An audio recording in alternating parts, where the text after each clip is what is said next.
এই যে একটা সুন্দর রেসিপি, এই রেসিপিটা কিভাবে তৈরি করতে হবে চলুন আমরা দেখে নিই। আর আমাদের এই সম্পূর্ণ ভিডিওটা দেখুন এবং আমাদের সঙ্গে থাকুন।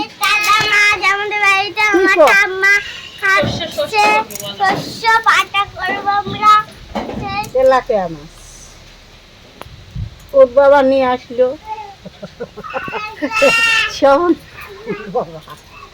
এমনি দাদু আনেছে, মাছটা আনিয়ে ফেলা থিয়ে গেছে শস্য বাটা। ও গলি ভালো আমি দেখুন কত সাইজের মাছ। দেখুন একটা বড় মাছ দেখাচ্ছি তোমাদের, এই দেখুন বড় মাছ। এটা হলো শস্য বাটা হবে, এটা দিয়ে সেই সুন্দর টেস্ট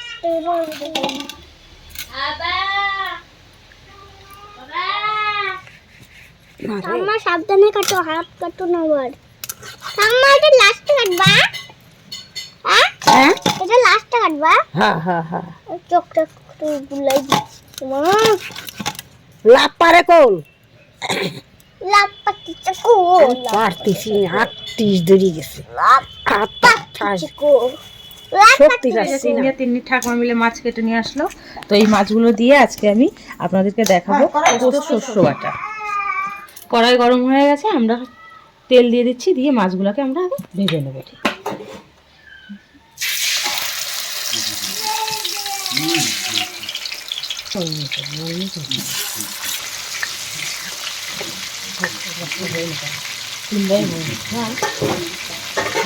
দিয়ে দেবো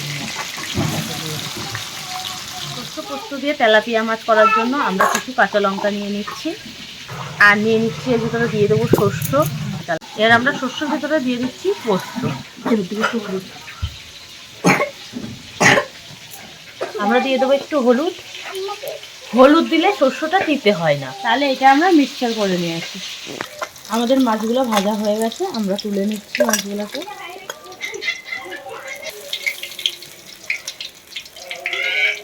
দিয়ে দিচ্ছি, দিয়ে আমরা একটু কাঁচা আলুগুলোকে একটু নাড়াচাড়া করে আমরা ভেজে নেব। আমরা অল্প একটু লবণ, অল্প একটু হলুদ দিয়ে দিচ্ছি, একটু নাড়াচাড়া করে আলুগুলো ভাজা হয়ে গেছে, আমরা অল্প পরিমাণে জল দিয়ে দেবো।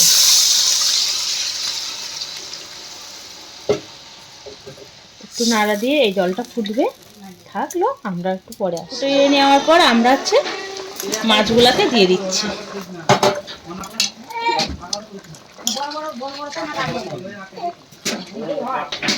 এই যে পোস্ত আর সর্ষের লঙ্কা বাটাটা এবার আমরা দিয়ে দিচ্ছি।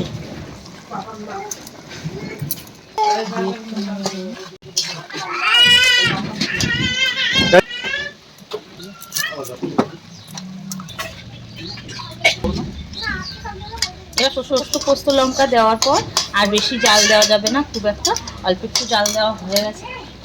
অল্প একটু জাল দিয়ে নামিয়ে দিতে হবে। নামানোর আগে আমরা একটুখানি ধনেপাতা কুচি দিই, দেখতে পাচ্ছ। ধনেপাতা কুচিগুলো দিলে একটু সেন্টটা ভালো হবে, সুন্দর আসবে। হয়ে গেছে, আমরা যে তরকারিটাকে নামিয়ে নিচ্ছি।